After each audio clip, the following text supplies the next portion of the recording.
السلام علیکم ورحمۃ اللہ وبرکاتہ۔ امید ہے آپ سب خیریت سے ہوں گے، خیر و عافیت سے ہوں گے۔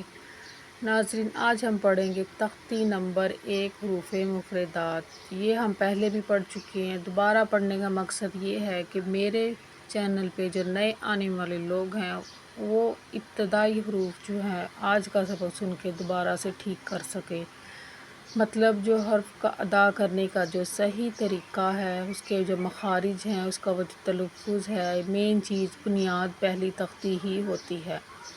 آئیے شروع کرتے ہیں اور آپ سنیں اور اس کی مشق کیجیے، اور آگے جا کے جو آپ میری ویڈیو دیکھیں گے پڑھیں گے، آپ نے یہاں سے سن کے دیکھ کے مخارج صحیح ادا کر کے پھر آپ نے آگے مزید پڑھنا ہے۔ بسم اللہ الرحمن الرحیم۔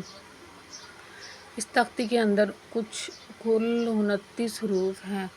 7-8 حروف موٹے ہیں، کچھ نرمی سے پڑھنے والے ہیں اور کچھ سختی سے پڑھنے والے ہیں۔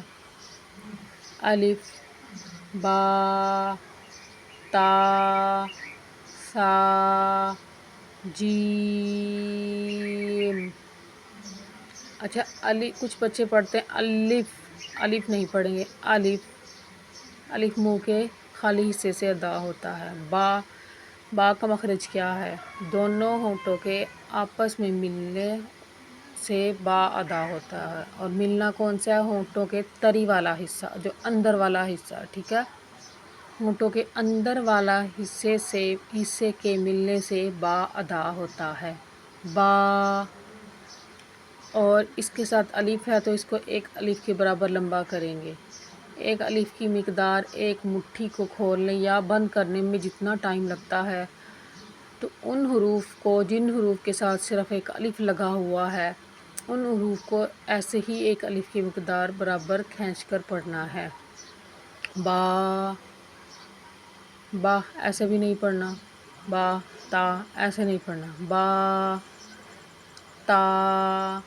زبان کا سرا جب سامنے والے دانتوں کی جڑ سے لگے تو تا ادا ہوتا ہے، تا۔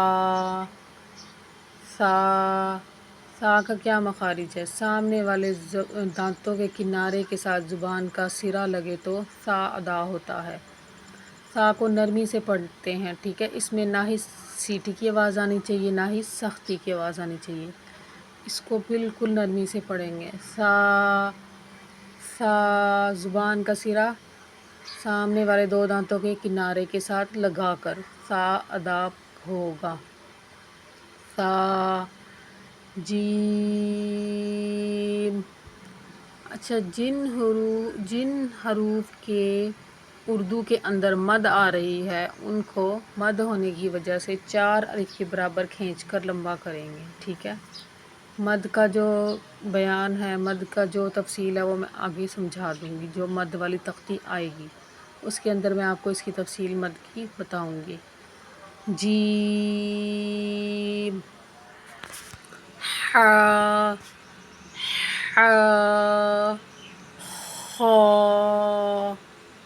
دال، ذال، را۔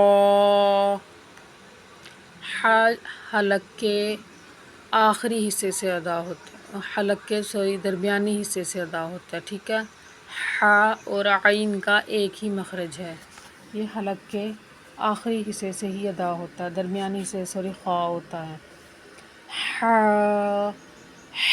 حا، حا۔ کچھ بچوں کو میں پڑھاتی ہوں تو حا بہت مشکل سے نکالتے ہیں، لیکن ان کی مشق کرانی پڑتی ہے۔ آپ بھی اس کو مشق کریں اور حلق کے اینڈ والے حصے سے، آخری حصے سے اس کو ادا کرنے کی کوشش کریں۔ اگر آپ نے اس کو صحیح ادا نہ کیا، حا کو ہا ہی پڑھ دیا، تو اس طرح تو معنی بدل جاتے ہیں، ترجمہ بدل جاتا ہے اور گناہ ہوتا ہے، ٹھیک ہے؟ حا، اگر کوشش کے باوجود بھی آپ کا حا ٹھیک نہیں ہو رہا، پھر وہ معذوری کے احکام میں آتا ہے، پھر اللہ تعالیٰ اتنی پوچھ نہیں کریں گے، کیونکہ آپ نے کوشش تو کی ہے نا۔ خا، خا، خا، خا حلق کے درمیانی حصے سے ادا ہوگا اور یہ پر یعنی موٹا پڑا جائے گا۔ خا، اس تختی کے اندر جتنے گرین حروف ہیں، سبز حروف ہیں، یہ سارے موٹے پڑے جانے والے حروف ہیں۔ دال،